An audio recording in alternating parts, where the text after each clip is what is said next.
Okay. Ed, is there a difference between remembering and not forgetting? Yeah. What's the difference? Remembering takes like active, remembering takes like active, like effort, and not forgetting is just like a passive. Passive. Okay, that's a translation of the words. Anybody else? Is there a difference between remembering and not forgetting? Remembering is probably more in a positive context kind of thing, while not forgetting is a negative. Okay, give me more words. You're right. Remembering is a more positive thing, and not forgetting is a less positive thing. I'll give you a model. Yosef's in jail for 10 or 11 years, right? The Saramashkim is being freed. He says, remember me. What happens? Two things. He doesn't remember and he forgets. The last pasuk of Parshas Vayeshev is V'lo zocha Saramashkim es Yosef. The Saramashkim, the butler, did not remember Yosef. Vayishkachei, when he forgot him. So Rashi is bothered by this lo zocher vayishkachei, and he says he didn't remember him right away and he forgot him later. That's what Rashi teaches. But we're not turning Chumash Rashi, we're talking philosophy. What's the difference between remembering and not forgetting? The answer is if you could forget. If you could forget. So if you don't remember, you forget. If you don't remember, you can still not forget, but you have to pay attention. If you remember, it means you can't forget. There are things that are, we call it in the physics, in computer languages, this is the hardware and this is the software. Zechira is the hardware. Loy tishkach is the software. You understand, yeah? Let me give you a very simple allusion to this, yeah? The human brain holds information. But Klaus, in some cultures, they'll tell you that the whole phenomena of nature is a storage of information. They'll say it about anything, even about something which has no life, even about a diamond, but there's certainly said about a living creature, right? The brain holds information. Does the brain ever lose its information? No. Maybe when a person has severe, neurological degeneration, maybe when the brain literally breaks down. But the cloud, if something was put into that brain, it's there forever. It's never, ever removed from the brain. So how come we don't remember everything? It just becomes deeper in life, not on the surface. So it's hard to. We forgot. It's in the brain. The English word is our ability to recall. To remember has been limited, you understand? So in Chassidus, when they talk about Zechira and Leitishkach, they call it Zocher and Nekeva. The word Zocher, which means to remember, is the same word as Zocher, which means masculine, which means the man is Hashem, the woman is us. People who are connected to the Eibishter remember everything. People who are separate from the Eibishter don't remember. It could be that they don't forget, but they don't remember. But they could forget. You understand? In other words, I remember that I heard a tape. Remember, Klaus, I don't know if you guys are sensitive to this because you don't remember the Rebbe the way I do it. Even if I did, I'm a little bit. The Rebbe never forgot anything. The Rebbe's memory was frightening. It was shreklach. It was scary how much the Rebbe remembered. He made believe he didn't know anything. The Rebbe acted like as if he doesn't know, but the Rebbe's memory was crazy. My Zaidi Shusterman, there's many stories. My grandfather Shusterman went into to the Rebbe for Yechidus for business. My grandfather was a printer. He was the Rebbe's printer. And Rebbe Chadakov said to him, you can go into for printer, but you can't talk about anything personal. So he went into the Rebbe, and the Rebbe says to him, today's your birthday. So my grandfather says to the Rebbe, but I was told I'm not allowed to mention it. And the Rebbe smiles and says, as long as I don't forget, as long as I remember. The memory of the Rebbe was extraordinary. I've heard that after the war, people who couldn't find relatives would come to 770. Because if the Rebbe ever saw a name in a newspaper, he never forgot it. There were thousands and thousands of names of Jews looking for relatives after the war. And if you came to 770 and said, my name is so-and-so, my relative, often the Rebbe would say, yeah, I saw in this paper and this date, there were 1,000 names, 2 of them were these. The memory was extraordinary. The Zikaron was unbelievable. And I heard a tape of a Sicha where the Rebbe was talking about the Rebbe Rashab. the Friedrich Rebbe's father, and he used the following expression. I want you to listen to the words. I'll say it in Yiddish, and it just doesn't go over well in English, but I'll say it anyway. Beklal is the Rebbe Nishma Seiden given sehr weit von Klolos Inyan HaShicha. And in English it means, in general, the Rebbe Rashab was very far away from the whole concept of forgetfulness.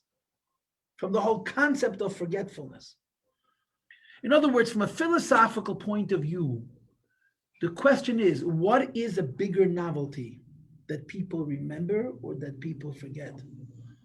Simple science will tell you that nature never forgets. The fact that in nature things are forgotten is an anomaly. It has to be explained. Because anything which is in your brain is there forever. The fact that there are things in our brain, physically in our brain, that we cannot recall is a symptom of a deficiency, of a chesaron. Some people will say, well, there's only so much you can hold on to. You're going to get overload. Your brain is going to snap. That's not true. The conscious person may not be able to juggle all the information. But Hasidus is going to make an argument. Nature never forgets. Forgetfulness is an anomaly within nature. Look, the exact opposite of the way we look at it. Yeah, if you meet a person who has a great memory, you say, wow, you have an amazing memory. He says, no, I don't have an amazing memory. I just don't forget. Forgetfulness is the novelty, not remembrance. Remembering is natural. Scientifically, it's that way. The brain loses no data. Your brain does not lose any information. Forgetfulness means my brain has data and I don't have access to it. And Chazal say that forgetfulness is a good thing. The reason people are able to live because they forget. If you remembered everything that happened to you, there'd be so much trauma in your current consciousness, you wouldn't be able to live. It's a bracha that when a person loses a relative, a father, a mother, a brother, a sister, a son, a daughter, they forget. It's considered a bracha. Because you're able to live because you're able to forget. Okay? But the nature of the human being is that you don't forget anything. The data is there always. I have a personal belief that the reason the earliest people did not have paper, right? What are the earliest documents that we have? The earliest documents we have are basically in Egypt, and they're tablets, right? Clay tablets, they're everything clay tablets. And then later on, they started using what's called papyrus, which is paper that comes from the bark of trees, I believe, from grasses. How come there's no written record going back even earlier? My contention is they have better memories. Adam and Chava did not need a paper. You know why? They never forgot anything. They were normal. They weren't sick. The human brain has all information. Anything you ever heard, saw, smelled, tasted, touched, or interacted with in any other way is there. And if your brain is healthy, there's immediate recall. So now, there are people with better memories, and there are people with worse memories. And then there are people who are, quote, very far away from forgetting. The Rebbe didn't say that the Rebbe Rashab has a good memory. The Rebbe said about the Rebbe Rashab, the Rebbe Nishma Seidne given weit from Klolos Inyan HaShicha. The Rebbe Rashab was removed from the concept of forgetfulness. What's the difference between having a good memory and being removed from the idea of forgetfulness? A good memory means I have a brain like anybody else's. And most people's brains forget. That's why God made it. We forget. Oh, he remembers better. She remembers better. And then there are people who are not in the category of forgetfulness. They don't have a connection to forgetfulness whatsoever. They just remember. So the mysticism for this is Zocher and Al Tishkach. Remember, don't forget. Look at the last words on your page. Right? Timcha as Zecher Amalek, erase the memory of Amalek. Lo Tishkach, don't forget. There's two ideas. Remember, here, look, here it says Zocher, remember the first word of the Pasha, Zocher, it's two different things. Remember, don't forget. Now, I want you to understand the Hasidus of it. The Hasidus of it is most people are not directly in touch with their neshama. They're in touch with their consciousness, with your brain, with your heart, your senses.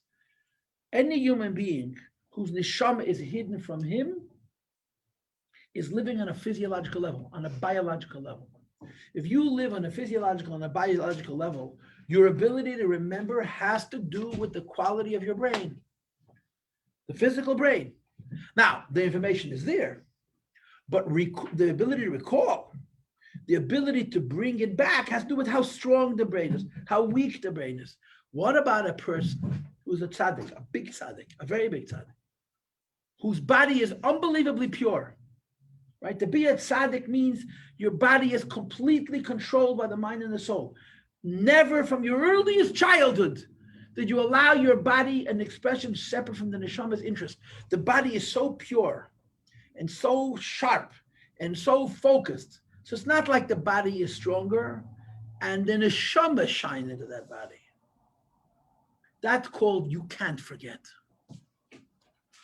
That's the difference between the word zocher and al tishkach. Remember, this is a neshama property. Al tishkach is a brain property. It's a biological property. It's a physical property. Some of us have better memories. Others of us have worse memories. And then tzaddikim don't forget. They can't. Tzaddikim's superior zikaron is not because they're smarter. It's because they have a connection to the neshama. And when you have a connection to the neshama, the limitations of the guf are not there. So if there's something in the brain, the neshama recalls it. You understand? You understand? Huh? You want to repeat that? Remember is so. Remembering has to do with the connection between the neshama and the person. Not forgetting has to do with the person alone. In other words, a person who has a good memory because he doesn't forget is really the same as everybody else. That for whatever reason, either his physiological condition or some other factors contribute to the fact that he has more access to the data which is already in his brain. Remembering zocher is zocher, it's masculine, it's a whole different concept. The neshama is attached to the brain, and the neshama puts the person in a position, not that they remember, they can't forget. It's impossible. And of course, that's the miracle of a tzaddik. He never forgets anything, and he's not going out of his mind from all of his recollections. You follow? Yes?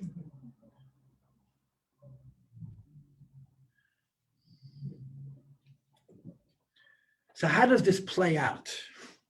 How does this play out in Amalek? Amalek is an enemy that you have to remember. Amalek is an enemy that you're not allowed to forget. But there's a very big difference between remembrance and not forgetting. Remembrance is a spiritual thing. Remembrance almost comes from the Eibishter. Not forgetting is human. It's part of what we're able to do. Now, head, listen. There are two things. Moche emcha, I will erase Amalek. And Timcha, you should erase Amalek. So there's the remembering Amalek and there's the erasing Amalek. But there's two erasing Amalek because there's two remembering Amalek. There's the Zocher and there's the Al Tishkach. There's the remembering. We need to remember Amalek. So that we can erase. Wait, that's what the Sicha is going to be talking about. Why should you forget about him and you won't have to erase him? Yeah, you have to remember him and not erase him. But there's a difference between the word Zocher and Al Tishkach. Remembering Amalek is divine. Remembering Amalek is from the Eibishter. Not forgetting Amalek is human. And the way Chassidus would explain it is, the remembering Amalek is the source of the Moche Emcha that Hashem said, I'm going to erase Amalek. The not forgetting Amalek, this is the Timcha. This is our duty to erase Amalek. So you have two parshas. Here it says, Moche Emcha, I will erase. Here it says, Temcha, you should erase. Here it says, Zocher, remember. Here it says, Leitishkach, don't forget. This Zocher is connected to the Moche Tim Emcha. The Leitishkach is connected to the Timcha. The higher level of remembering and erasing Amalek is from the Eibishter. It's divine, it's spiritual. Or to say it different words, it's the job of big tzaddikim. Remember Amalek, and then that erasing comes from the Eibishter, from on high, from above. Don't forget Amalek, and erasing Amalek, this is on us. Which word is erase? Huh? Which word is Timche. The second line from the bottom. Emche means I will erase. That's in the middle of the page. Timche is near the bottom of the page. Is you should erase. Let me give you a simile for this. Okay, I'm giving you an example for this. And you may have heard this. You did hear this, but I forgive you for forgetting it. Okay. In Sefer Devarim, you have the word Milah twice. Milah means circumcision. One pasuk says the Mashiach is going to come, Umol Hashem alekecha es levavcha v'sevav zarecha. Hashem is going to circumcise your heart. Circumcise means he's going to remove a blockage. There's a klipa, there's a blockage, and the pasuk says, "Umol Hashem alekecha." The Eibush says, "I'm going to remove a blockage." You understood? There's another pasuk. Umal temes arlas levavchem. You have to circumcise your own arlah, your own blockage. So Chassidus asks the same question. Is it from the Eibush? Is it Mochei Timche or is it Mochei Emche? Is it Umal Hashem Alekecha, the Hashem going to remove the blockage? Or Umal Tem, you should remove the blockage? What's the answer? There's two blockages. There's a lower blockage and a higher blockage. The lower blockage really blocks. It makes us dumb and stupid. This we have to remove. The higher blockage prevents us from being even holier. And this Hashem removes. In halacha, it's called milan priyah. The lower blockage we have to remove, and the higher blockage the Eibush has to remove. The shah is only which comes first. Do we first remove the lower blockage and then Hashem removes the higher blockage?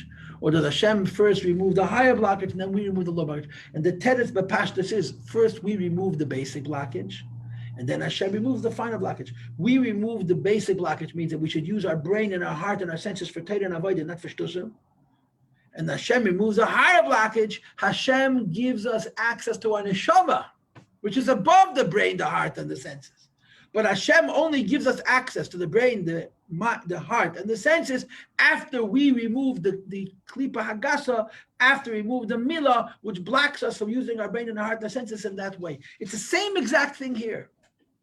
Amalek is an enemy, like the klipa of a bris is an enemy. But there's two Amaleks. There's an Amalek we could remove. And the Amalek that we could remove, we must remove. That's called Timche. You should do it. That's called Lo Tishkach. Don't forget. There's an Amalek which is very fine that we cannot remove. So the Eibush says, Emcha, I'll remove it. And for that it says Zacher. Zacher means this is on a level where it cannot be forgotten. You understand? I'm taking a Parsha Chumash and I'm giving you a little bit of an insight into how Chassidus reads it. The story of erasing Amalek happens on two levels. Zacher, remember, Al Tishkach, don't forget. It happens on two levels. Emcha, I will erase. Timcha, you should erase. Because there's two Amaleks. There's an Amalek that we can deal with by ourselves. There's an Amalek that we need the Eibush to help us with. You understand? You understand? Yes? Now, let's talk it out. Let's talk about it.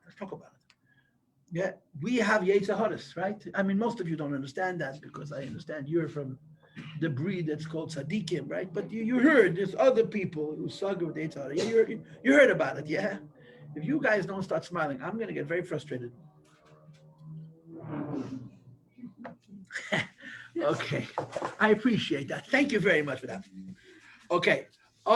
Yeah, the Yetzer Hara. You heard about the Yetzer Hara, yeah? You heard about it. I don't have to hear about Yetzer Hara. He follows me around like a second skin. Yetzer Hara wants us to do things that we shouldn't. Correct? We should do Avedas, bad things that are not good. Right? Destructive things. Right? But the Yetzer Hara also wants us to do not such bad things. Like waste time. Eat too much. Talk stupidity. Right? There's a difference between the Yetzer Hara that Mamish wants us to do, Rachman L'san on Aveda, something that you're really not allowed to do, like steal, for example, to steal what belongs to somebody else. And then there's the Yetzer Hara just wants to make you, don't be so frum. Right? How many levels of Yetzer Hara are there? There's a level of a Yetzer Hara who deals with a Jew who doesn't waste a second of his life. Every minute he or she is learning and davening and serving the Eibishter, yeah? One thing, Yetzer Hara says, be proud of yourself. It's also Yetzer Hara. It's a different Yetzer Hara. There is a really eerie story, a story that bothers me, mamish bothers me. I don't know if the story is true or not, but it's a story to tell about the Baal Shem Tov. That the Baal Shem Tov lived in Mezhebush, and people came to Mezhebush from all over. All kinds of people came to Mezhebush from all over to benefit from the holiness and from the light of the Heilige Baal Shem Tov. Many of the people who came were simple people. The majority, Anashim Pshutim, simple people, Prosta, Pashta mention, they came to the Baal Shem Tov because they were broken, and Baal Shem Tov lifted them up. Baal Shem Tov made them feel good. Baal Shem Tov gave them chayes and meaning, yeah? But there were also people who came to the Baal Shem Tov who were big Bali Madreya, holy people also. It's Shabbos afternoon, Shabbos afternoon, Shalashudas. And a man walks into the Baal Shem Tov's Beis Medrash, to the Shtibel. You see that this is not a regular man. He's a Barurian. He looks like a very prominent, a special Jew, learned and devout and pious and righteous and pure. And you look at him and see, oh, mamish, this is a special one. He walks into the Beis Medrash, he sits down.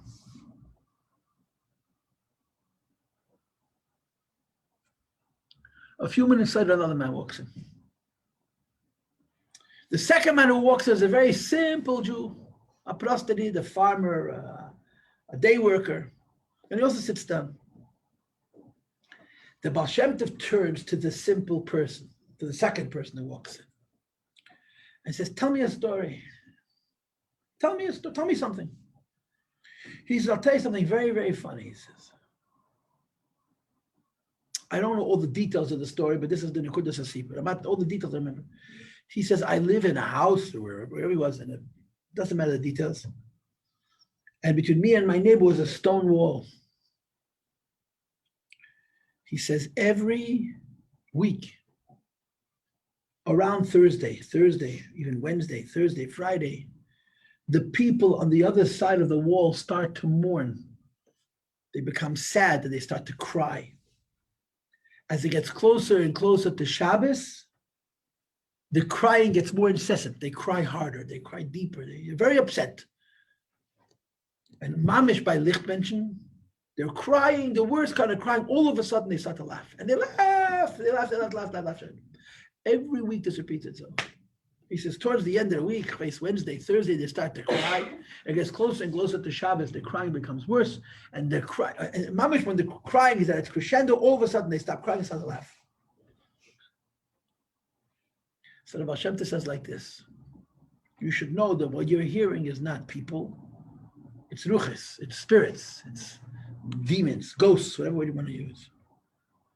He says these ghosts live from the anger of a tzaddik. If the tzaddik would not get angry, the ghosts would die. Because there is a tzaddik, says the Baal Shem Tov, who fasts from Erev Shabbos to Erev Shabbos. A whole week he doesn't eat. Nothing. Shabbos he eats. 6 days a week he fasts. How does he break his fast? Erev Shabbos, right before Shabbos, somebody prepares him a glass of warm milk. He makes a bracha shakali b'dvari. The first food is eaten in a week, and this is how he breaks his fast. And then he goes into Shabbos, then he has a Shabbos, and then every week, the Eibush is Besabef Sibis, the Eibush arranges that the milk should spill. And each time the milk spills, the tzaddik gets angry. And from this anger, these ruches live. He says, so a whole week the tzaddik is fasting. And as the week goes on, the spirits start to die. Why? They have no life. So they start to cry. It gets closer and closer and closer to Shabbos, the crying becomes worse because they're dying. And then at the last moment, they say, if this tzaddik is not going to get angry this week, we're going to die. And then the milk spills, the tzaddik gets angry, and they start to laugh. So this person tells the story. The Baal Shem Tov explains the story, and the other man who walked in chalishes, he fainted because it was him. Remember I told you the first person who walked in was a big Baal Madrege. The Baal Shem Tov arranged that the person who heard the ruches crying and laughing over his kas should meet by the Baal Shem Tov. Verstehst? This Yid fasted Mishabbos LaShabbos. And he used to break his fast with a glass of milk, and every year of Shabbos he got angry. And the Baal Shem Tov said, this is where the ruches live from. That's also Yitzhahara. right? We don't have such Yetzer Haras, right? We don't know what Yetzer Hara is, right? We don't say that. But the Yetzer Hara has many, many, many madregas. You understand, yes? But there's a demarcation. There's a line. There's the Yetzer Hara that makes you do bad, and the Yetzer Hara that stops you from doing good. The Yetzer Hara that makes you do bad, this is a Yetzer Hara we need to fix ourselves. You have to cut up your own Allah. You have to erase Amalek. Don't forget, that's your job. You understand, yeah? But then there is the Amalek, then there's the Yetzer Hara who deals with big tzaddikim. They don't do Avedis. But the Yetzer Hara, the Samach Mem, the Keichas of the Yumazet try to get a person to do something with the tiniest measure of imprecision, whether it's anger or it's self-righteousness, machazik tevel atzmei, to see that you're a big tzaddik, whatever those in Yonim are, it's also Yetzer Hara. And that Yetzer Hara has to also be eradicated. But here it says, Hashem removes it, which means this is taken away, not from the brain and the heart and the senses, but from the neshama. And that's called Zocher. Remember Amalek. That's called Moche Emcha. I will erase Amalek. Because this Amalek is a finer Amalek. And the finer Amalek, the Eibishter has to remove. And the way it works is we remove the basic Amalek. The Eibishter removes the finer Amalek. And when we do our part, and the Eibishter does his part, then Amalek is gone forever. The verstehst. Yeah, you understood. Yeah? That's the subtext of this parsha. That Yidden have a chiyuv to remember Amalek. Yidden have to have a chiyuv not to ever forget Amalek. Yidden have a chiyuv to erase Amalek. And the Eibishter says, I will erase Amalek. But nothing is for free. We have to do what we're able to erasing Amalek by ourselves. And Kvayachol, the Eibishter enhances, the Eibishter complements our erasing Amalek by remembering Amalek, and Mochei Emcha, the Eibishter removes Amalek. You understand? Yeah, you understand? Yeah. Now, turn the page. Now, I don't have time to learn the whole Sicha. But we'll start. We'll start. I'm going to start now, and I'll finish next week. And maybe next week, however we're going to do it. I have no regret. This was a good class. I was more awake today than I normally am. Okay. All right. Stay awake.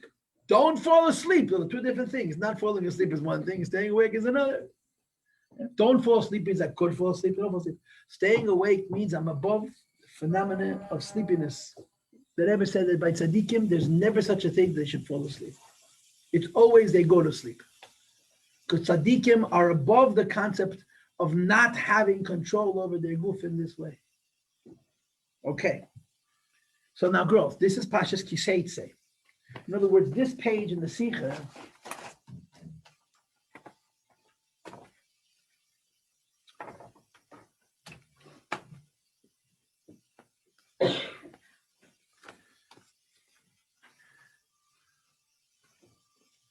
is this pasuk in the Chumash, Timcha.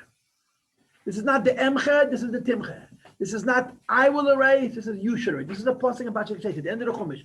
This is in Pashas B'Shalach, this is in Sefer Devarim, okay? So let's read the Sicha from the beginning. And you know how I do? I read only the underline, right? Only the underline. If you'll follow the underline, you'll be able to follow with me. Timcha Zecher Amalek. You should erase the Zecher of Amalek, says Rashi. You should remember the memory of Amalek, Me'ishrad Isha, you should erase man and woman, Me'elov Yenik, even little babies, Misher At Chamer, including oxen and sheep, animals. In other words, Shalo Yehei Shem Amalek Nisker, that the name of Amalek should not be mentioned, Afilu Al HaBehema, even over an animal, Loimar to say, Behema Zu Mishal Amalek, that this animal is the property of Amalek. The chiyuv of erasing Amalek is not only to erase the people of Amalek, but to erase the memory of Amalek. If something exists that's reminiscent of Amalek, you have to remove it. What does that mean? That means animals. Go ahead. Do you have an extra? Do I have an extra? Are there any more copies on the table? Kinder. Oh, is it? Yep. Sorry, thank you. Yeah. You want to say something? Telling you guys to ask questions. Oh, thank you.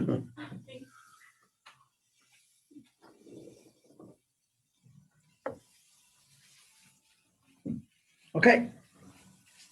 Now, girls, I'm going here, right? We skip only the underline. You ready? When Hashem commands us that we should erase the memory of Amalek, there's a question in Pshat. You tell a person not destroy Amalek, destroy the memory of Amalek. How do you destroy a memory? You can destroy a thing. You can't destroy a memory. Pirushehu hazikoren shel Amalek. It means not only you're removing the entity, the people that are Amalek, but the memory of Amalek. V'atzivoy timcha zeichen Amalek. Please look inside. The commandment to erase the memory of Amalek is who is limches zikoren shel Amalek, to erase the memory of Amalek, that mimokam hazikoren, from a place called memory. We all have a memory, and we discussed before that in the memory nothing is ever lost. There's a mitzvah to eradicate the memory of Amalek. Hainu, this means mimachshavtei b'libe shel adam, from the thought and the heart of a person. It says the Rebbe ve'edi move doesn't make any sense. How can you tell a person to forget? Eich shayich tzivui. How can you instruct a person limche zeichen Amalek, to get the memory of Amalek out of his brain? Mimachshavtei, from his thought. And it should say, not it should say you should erase Amalek from your memory. You shouldn't think about it. Don't let it come into your heart. Take it out of your heart. Hainu translates the Rebbe. This means you shouldn't willfully think about Amalek. Okay? But no person is a master over his own thought. I can control whether Amalek is going to pop into my memory. I can control whether I think about it. So it shouldn't say erase the memory of Amalek. It should say don't let the memory of Amalek occupy your conscious thought. What does it mean erase? How do you erase the memory of Amalek? Next paragraph, on page 87, second paragraph. There's 3 sins which every person does every single day, and one of them is Hidur Aveda, the thoughts of Aveda. Now let me throw this in just for fun. I'll ask you a question. This is the Gemara Mefareshet, that every single person is over 3 Avedas every single day. You understand that? Yeah? Yes? How could it be a Beinani? If the Gemara states unequivocally, and it's quoted in Tanya in more than one place, there's 3 sins that people transgress every single day. How can it be a Beinani? If I do a minimum of 3 Avedas a day, how can it be a Beinani? They're not really a sense. Otaze. Very good. They're not sins. They're just not good. The 3 Avedas, She'ein, Adam, Nisim, V'chol Yom, are not, they don't constitute sins in the sense that this makes you into a Rasha. They constitute sins in the sense that they're not bad, but they're not good. You understand? And one of them is Hidur Aveda. That fantasy, that bad thought goes up from my subconsciousness to my consciousness that I shouldn't think, happens to every person every day, a Beinani. And he pushes it away. But they enter into his consciousness. You can't tell him, control your subconscious. You can't control subconscious. So how could the Rebbe should say to us, Timche, you should erase Ezecher Amalek, erase the memory of Amalek. You can only erase the conscious thinking about Amalek. You can't erase your subconscious occasionally flooding your consciousness with the memory. You can't help it. I don't understand one thing. Like, how can you, like, we have a method to remember, but at the same time, not to remember, like, what? Okay, so the Rebbe is going to talk about this. Part of what the Sicha is about is the question you're asking. Can I, Just one half second. Are there specific ones or just what does it mean exactly? The what? You just said that Gemara says that person does these 3 Avedas. Oh, it says what they are. What are they? Hidur Aveda, fantasies about Aveda, Iyun Tefillah. What's so funny? Iyun Tefillah, that means a lack of concentration and davening, and Avak Lashon Hara, the dust of Lashon Hara. To gossip about another person, it's not Lashon Hara, it's a terrible Aveda. Avak Lashon Hara is not an Aveda, it's just gossip. You agree with the Gemara? I agree with the Gemara. I agree with the Gemara. The Pravda. This is true. Emes. It's true. 1 second. Va'adarabba, to be sure. You had a question? Someone else had a question? We're good? If you remember the mitzvah of erasing the memory of Amalek, it reminds you of Amalek. What kind of mitzvah is this? Remember to not remember. Remember to erase the memory. It's ironic. It's strange, right? Now wait, look at the next paragraph. Now, girls, this is the key to the Sicha. When it says in Pashas B'Shalach, Ki mochai emcha, I will erase. Hashem says, I will erase. Ezecher Amalek, the memory of touches the Rebbe. Shakadosh Baruch Hu Yimcha Zichnish Al Amalek. Hashem will erase the memory of Amalek. Says the Rebbe Kadosh Baruch Hu, the Eibishter. Shukel Yochel. He can do whatever he wants. Maftiach trust promises. Sheyimche v'yashkiach is going to erase and make forget. Ezecher Amalek, the memory of Amalek, mimachshavtam, from the thought, believing in the heart of the other from people. Hashem can do whatever he wants. Hashem can even create us minus those brain cells where we store the Amalek's memory. Hashem could erase the memory of Amalek. Hashem could make it's not there anymore. Even in other words, the physiological brain, Hashem could take out those neurons, those pieces of brain, that part of the data storage that holds the memory of Amalek, and then we didn't forget Amalek. He's gone.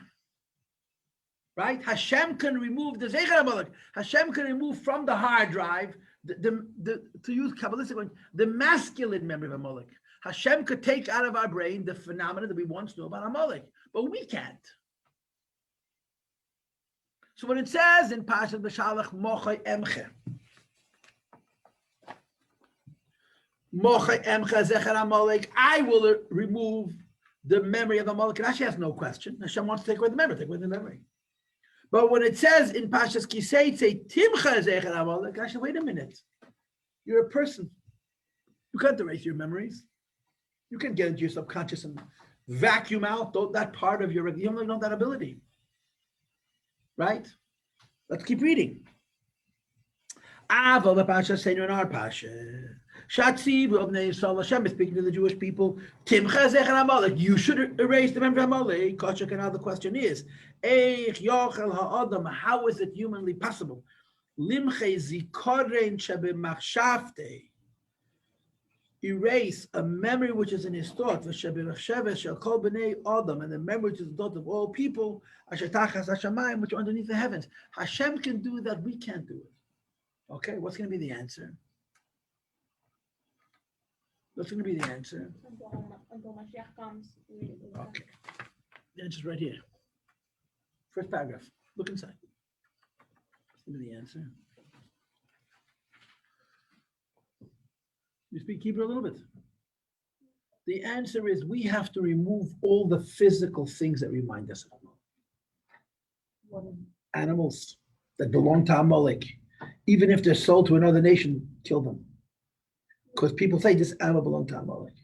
But how do we know? If we don't know, it's good. But we're not talking about the hypothetical. We're talking about the actual. When Hashem gave us a mitzvah to erase, he didn't mean to erase my memory.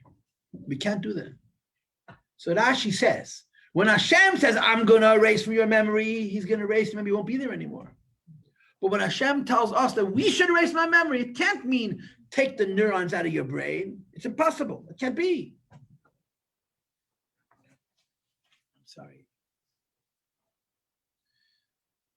I really am not someone to look at my phone in the middle of class, but okay.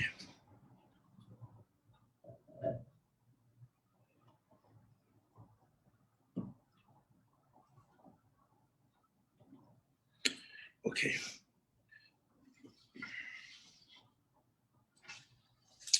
Okay.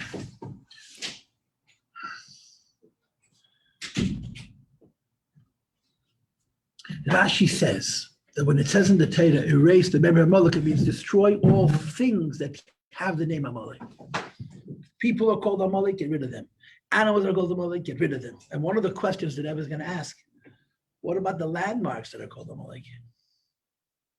If there's a palace that's called Amalek, or a city that's called Amalek, or a country that's called Amalek, or a mountain that's called Amalek, how come we have to erase those? If they were the people and the animals. right? So how would the Sicha work in philosophy? How would you think the Sicha is from beginning to end? The Sicha is saying like this: you have a job and David has a job. Your job is to erase the memory of Amalek. Means you have to take away from the world all the physical things that reflect Amalek. Remember, I have Amalek. When you'll do your job, Hashem will do his job. You have an obligation to remove the physical things in the world that remind you of Amalek.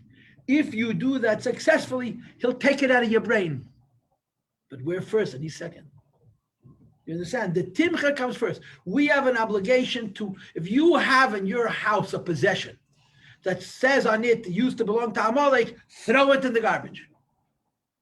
If you have in your possession anything, and the Rebbe says people and animals which carry the title Amalek, get rid of those. The Eibishter will follow up our mochei timche with his mochei emche. The Eibishter's mochei emche is going to erase Amalek from our memory. But it's like the Yetzer Hara. Hashem is not going to remove the Yetzer Hara from getting angry about your milk spilling after fasting for 6 days until you fast for 6 days. You understand? First, we do what we can, Umal Temes, Olos Levavchem, and then the Eibishter adds what we're not able to do, Umal Hashem Alekecha as Levavchem. And that's the story of erasing Amalek in Rashi, Pshuta Shel Mikra. Rashi says, when Hashem gave us a mitzvah to erase Amalek, it means to erase those things, those gestalten, those physical representations that are reminiscent of Amalek. And when the Eibishter says, I will remove Amalek, the Eibishter says, I'm not just going to remove the things that are reminiscent of Amalek, I'm going to take Amalek out of your memory. But I'm not going to take Amalek out of your memory until you take Amalek out of your life. You understand? You understand? You understand? This is the approach of the Sicha.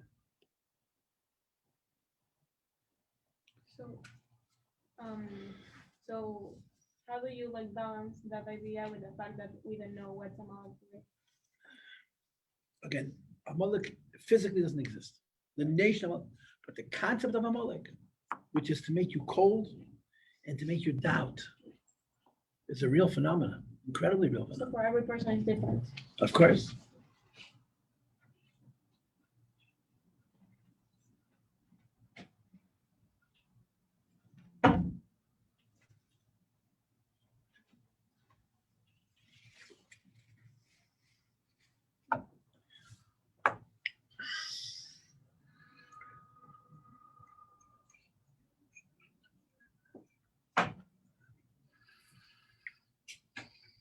Okay, we'll continue next week. Okay, hold on to the Sichas.